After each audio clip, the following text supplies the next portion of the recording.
Hi అండి. ఇది పావుకుండలు చూసారా? ఇలా పగులు వచ్చిన పావుకుండలు చాలా బాగుంటాయండి.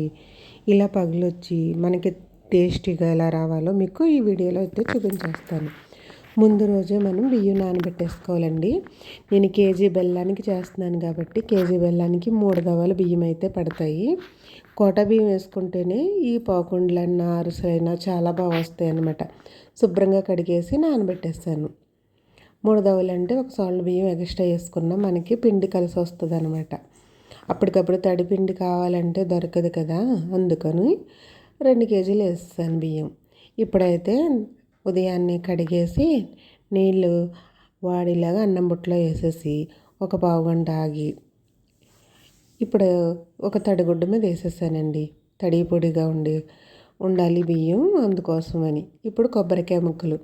ఈ కొబ్బరికాయ ముక్కలు చూసారా ఎంత సన్నగా కోసానో, అలా సన్నగా చిన్న చిన్న ముక్కలు కోసి వేపేసుకోవాలి. దోరగా మూకుట్లో వేసి వేపేసుకోవాలి. దలసరి మూకుట్లో వేసుకుని అలా దోరగా వేపుకుని పక్కన పెట్టేసుకుందాం. సరిపోతుందండి. ఇలా అంటే సరిపోతుంది అనమాట. నేనైతే మిల్లుకి పంపించేసానండి బియ్యాన్ని. తక్కువైతే మనం మిక్సీ పట్టుకోవచ్చు. మిల్లుకి పంపించేసాను, పిండి ఆడించుకొచ్చేసారు. ఇప్పుడైతే పాకం పట్టేసాను. కేజీ బెల్లం వేసేసాను, ముక్కలు కొట్టేసి ఒక గ్లాసు నీళ్ళు వేసి బాగా పాకం రానివ్వాలి. పాకం అంటే ముదర పాకం అయితే మెత్తగా ఉంటాయండి.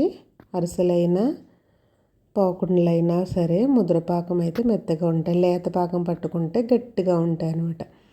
ఇదిగోనండి, ఇలా రావాలి పాకం. అలా వచ్చిన తర్వాత ఇది యాలక్కాయల పొడి. ఇప్పుడు కొబ్బరికాయ ముక్కలు మనం పక్కన పెట్టుకున్న కొబ్బరికాయ ముక్కలు వేసేసుకుని తర్వాత యాలక్కాయల పొడి వేసుకుని ఒకసారి కదిపేసుకుని ఒక చిన్న గిన్నెతో ఆయిల్ వేసుకుందాం.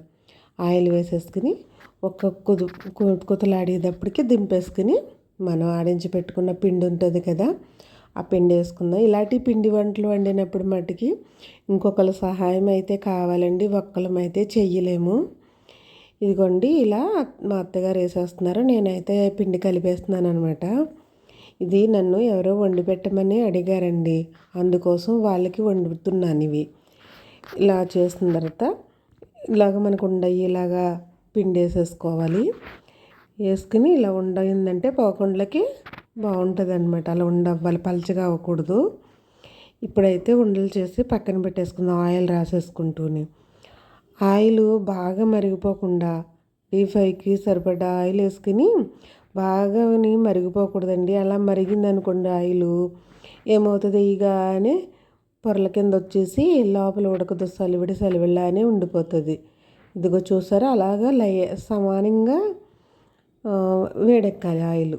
అలా వేడెక్కిన ఆయిల్లో మనం ఈ పావుకుండలను అయితే వేసేసుకుందాం.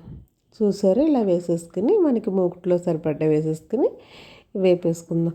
పావుకుండ ఎప్పుడు కూడా పగిలితే చాలా బాగుంటుంది అన్నమాట. ఇది మా చిన్నప్పుడు మా అమ్మమ్మ వండుకొచ్చేది. ఎప్పుడు వచ్చినా సరే పావుకుండలే వండుకొచ్చేది. అలా పగుళ్ళతోనే ఉండేయండి, చాలా బాగుండేవి కూడా. ఆ రుచి అయితే ఎలా అయినా తగ్గిందనే చెప్పుకోవచ్చు. ఎందుకంటే అప్పుడు పోటేసి ఇవ్వరండి, రోకళ్ళతో పోటేసి పావుకుండలైనా అరిసెలైనా వండేవారు. ఇప్పుడు మిల్లుకి పట్టేస్తున్నాం కదండి, అదనమాట. ఇలా వచ్చాయి నా పావుకుండలు. వాళ్ళకి కావాలన్నారండి చుట్టాలు, వాళ్ళ కోసం అని చెప్పేసి వండిచ్చాను. నేను పాకం పట్టడం కూడా మా అత్తగారు నేర్పించారు అనమాట నాకు. ఉండొచ్చు ఇలాగని. ఇదిగోండి, ఇలా పగుళ్ళు వచ్చినాయి, చాలా బాగున్నాయి. మీకు నచ్చితే లైక్ చేయండి, ట్రై చేయండి. బాయ్ అండి.